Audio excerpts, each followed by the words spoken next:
Bonjour à toutes et à tous, ravi de vous retrouver pour une nouvelle semaine du journal en français facile. RFI à Paris, il est 17h. Le journal en français facile. Adrien Delgrange. Lundi 16 décembre et au sommaire de cette édition, nous sommes dans un instant à Mayotte. L'île française a été dévastée par le passage d'une très forte tempête.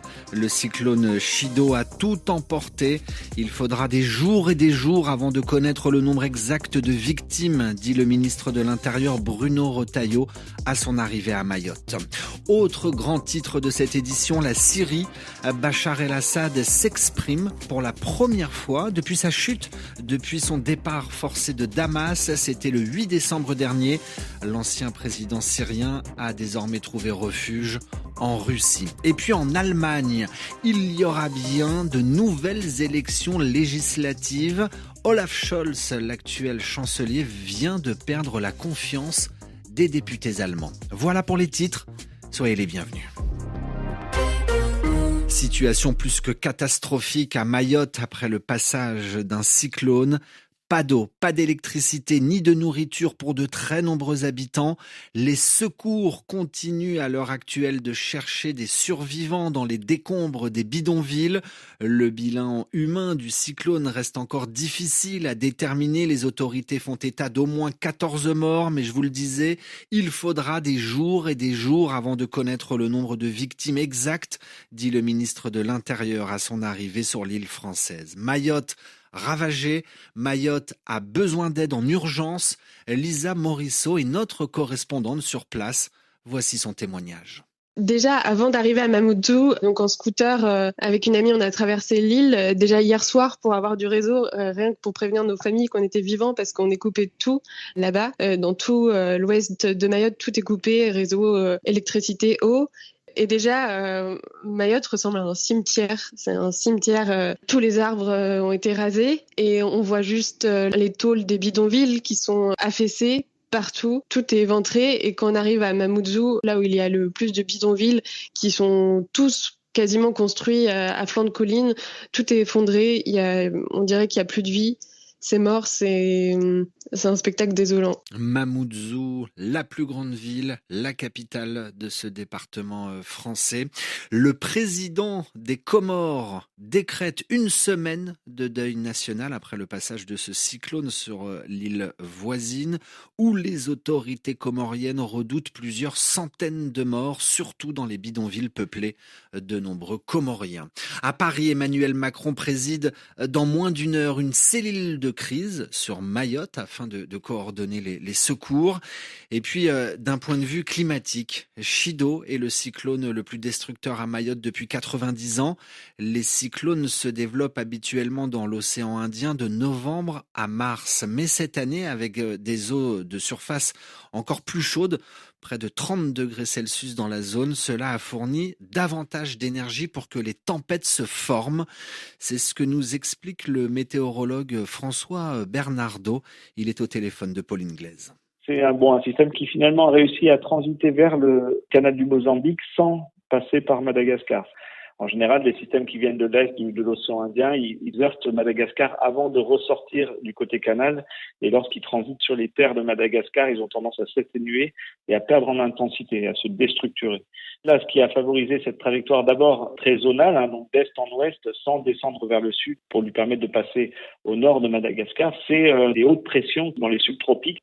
Ces trajectoires zonales sont favorisées par une situation climatique qui n'est pas forcément à mettre en lien avec quelconque changement climatique, mais lorsqu'on est dans une situation comme cette année, donc c'est un épisode faiblement de type La Niña, donc des eaux plutôt fraîches sur le Pacifique, ça module un peu les grandes circulations d'air à l'échelle de la planète, mais sur l'océan Indien, ça a tendance à favoriser les caractères zonal des trajectoires de cyclones.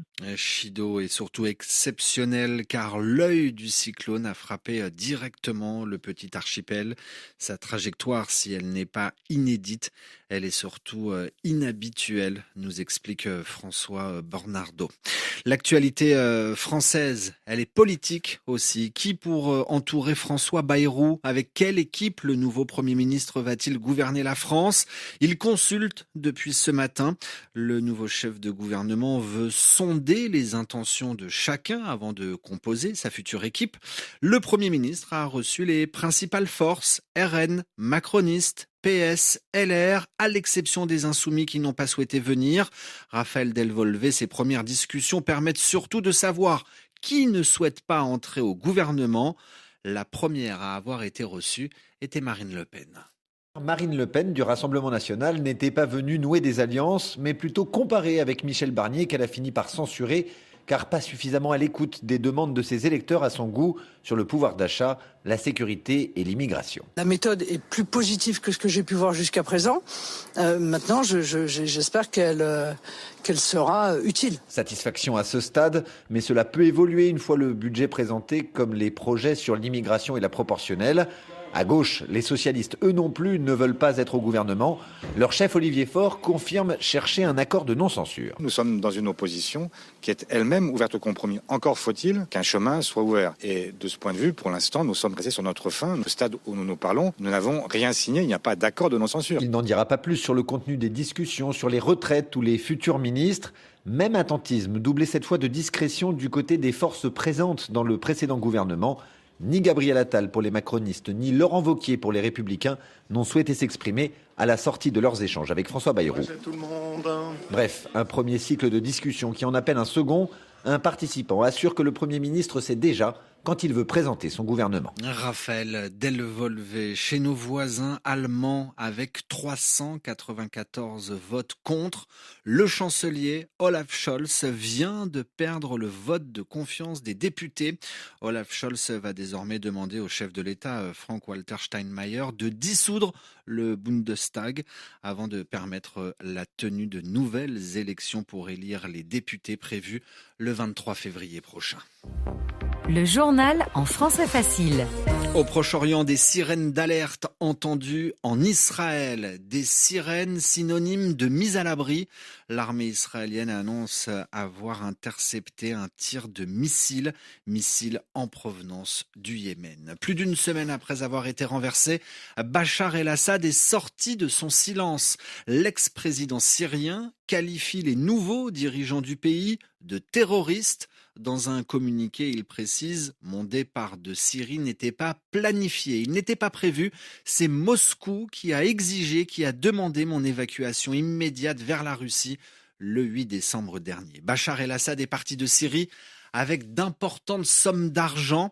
D'après le quotidien britannique The Financial Times, l'ancien dirigeant syrien Bachar el-Assad a envoyé 250 millions de dollars en espèces en Russie. Agnieszka Kumor, cela représente un sacré volume.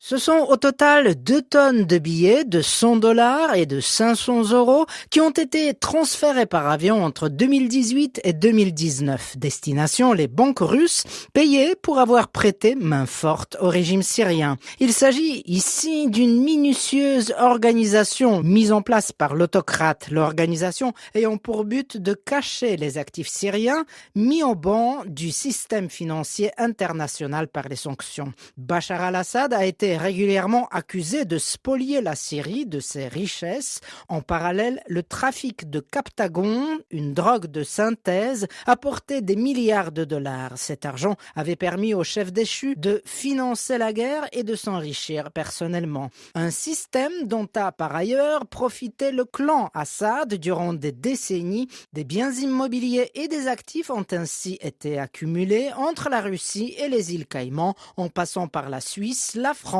et Dubaï. Et puis enfin le Canada pour premier partenaire économique, les États-Unis, avec 75% des exportations canadiennes qui partent sur le territoire américain.